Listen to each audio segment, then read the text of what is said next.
Episode 168. When you were in Lila Cox's bed, Serena did not get away and felt incredibly empty inside. She let out a whimper. I didn't... And what did you want to do just now? She lost her words and bowed her head, feeling guilty. However, she extended her leg and put it on his.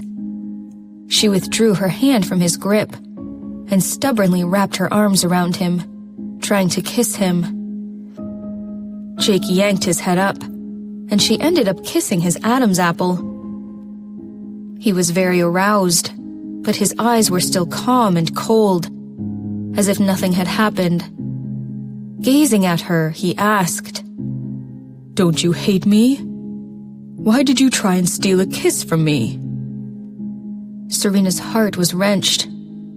With a broken voice, she shook her head and said, No, I do not. Not what? I do not hate you. So why did you slap me? Why did she slap him? She pursed her lips, and tears immediately fell. Feeling suffocated, he approached her and asked in a gentle tone, as if he was talking to a child. Why?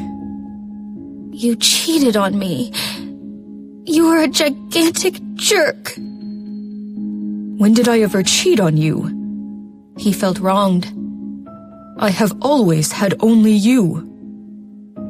Serena was too distracted to listen to his explanation. She writhed her body in great discomfort and begged, Please, Mr. Robinson. He knew that she was in pain and let her kiss him. He grunted, Mrs. Robinson, please behave yourself. She would not listen to him. Wrapping her arms around him, she pressed her body against his chest and kissed him in an unskilled manner. He did not move, letting her do whatever she pleased. However, she did not do anything else other than kiss him. Feeling eager, Jake gave her a light push and complained, Do you know how to do it or not? Serena also felt like she was not helping herself. She stared at him with her watery eyes. Jake let out a sigh. You win. Then, he took control and trapped her under his body. He kissed her deeply. While kissing her, he lifted her back with his hands. The sensation of his rough skin against hers made her let out a yelp out of enjoyment. My love, Jake whispered. There was pure dedication in his voice, but also a sense of lust, of wanting her at that point. He pinned her down and gazed at her. She knew this was the moment. Shuddering, she couldn't help letting out a whimper. The discomfort of what was to follow made her whimper softly. Grabbing his back in need, she cried, Please give it to me, Mr. Robinson. You need to beg. Please, please. You see, I don't think you mean it. She wanted to kill him. Holding him, she asked without thinking, What do you want? You need to promise me something if I help you today. She lifted her hips and wrapped her legs on his waist, asking huskily, What? I'll tell you when I think of something, Jake said, and they immediately got entangled with each other. Serena moaned with satisfaction. However, Jake stopped moving. This confused Serena. What? You haven't said yes. Okay. Yes. His sudden move made Serena swallow her words. Feeling her, he passionately swayed her body. When they were done, she felt much better. When her body was back to normal, She felt so tired that she did not even want to lift her finger. Her eyes were groggy. She struggled when he tried to tease her again. Jake said quietly, "So, you want to cast me aside now? It's not that easy." She was pounded so hard that she felt her body was about to collapse.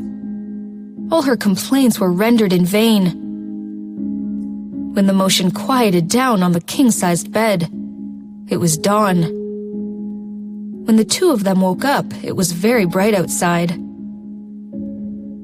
Serena woke up to the close-up of Jake's chest.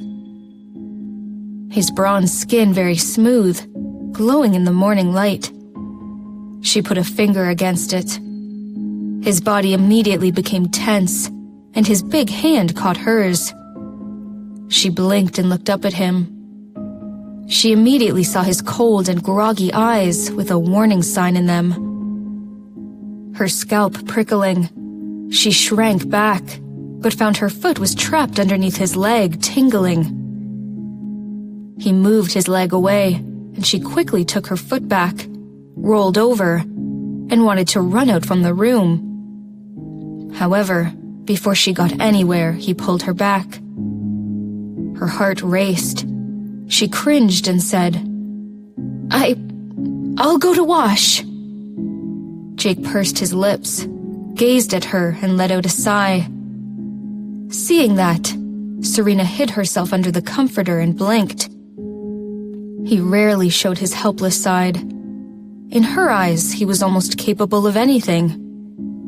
Did it mean that there were things that even he could not take care of? He glanced over and said in disappointment, "You defiled me." Hearing that, she blushed and rebutted, "It was you who—" It was him who bugged her for more and more and more. How was it now that he had become the victim? Before she finished her sentence, Jake cut in matter-of-factly, "What did I do? Last night, you were the one who seduced me." Her face was flushed with anger. She frowned and kicked him. "You are so shameless!" Kicked by her, Jake said calmly still, "You forget that last night you harassed me sexually, Mrs. Robinson." Serena was rendered speechless and gave him a stare with a blush. "I helped you only because you begged me." Feeling awkward, she kicked him again. "Zip it!" He grabbed her ankle under the comforter and asked slowly, "You also agreed to grant a wish of mine. You still remember that?" "No," she bristled. "I have forgotten." He complained.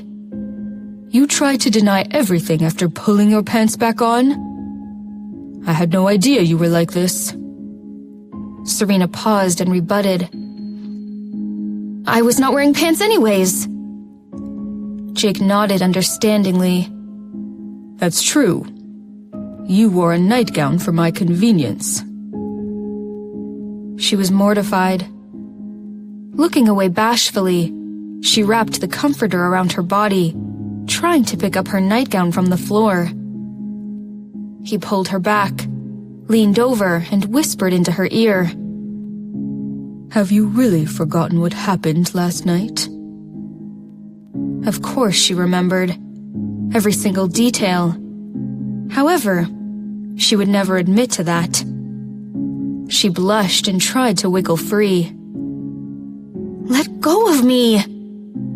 He leaned closer over her, clasping her in his arms, and whispered, "No, I won't." He then put his hand on her arm and gave it a squeeze. She struggled and bristled. "Are you done yet?" "If I say no, could I continue?" He had the audacity to lean closer for a kiss. She turned her head away, and his kiss fell behind her ear. He then kissed her on her earlobe. She shuddered, ready to surrender. Jake moved his lips around and trapped her between his legs. He purred into her ear. Look, you want me so bad. Go away, Serena said. Mr. Robinson, I have never discovered that your skin is so thick. Mrs. Robinson, your discovery is not too late. Mr. Robinson, Mrs. Robinson. As they flirted, how they addressed each other had become sensual instead of distant. When he called her Mrs. Robinson, her heart raced even more than when she heard sweetheart. However, this man didn't belong to her. Feeling sour, Serena looked away and said in a husky voice, "Are you also so shameless in Lila Cox's bed?" Lila Cox's bed? Jake was dazed by those words. Why did the phrase sound so weird? Her eyes became wet. She elbowed him and tried to move out of the bed. He secured her in place and moved close to her, asking, "You think I have slept with Lila?" She felt she had heard a joke and turned around. He clearly saw the endless mockery and contempt in her dark eyes. Narrowing his eyes dangerously, Jake looked displeased. He tightened his grip around her body, laid her on her back, looked down at her and asked, "What is that supposed to mean?" "You know very well what I mean, don't you, Mr. Robinson?" Serena's heart thumped as she saw his chest marked with scratches and hickeys left by her. But that would be their only night. Looking away, she did not want to see his face. Her voice caught in her throat. She struggled again and said in a deliberately indifferent tone, "Get up." "Explain. You still think Lila's baby is mine?" "I don't need to think." Serena gazed at him with a half smile. "It actually is, isn't it?"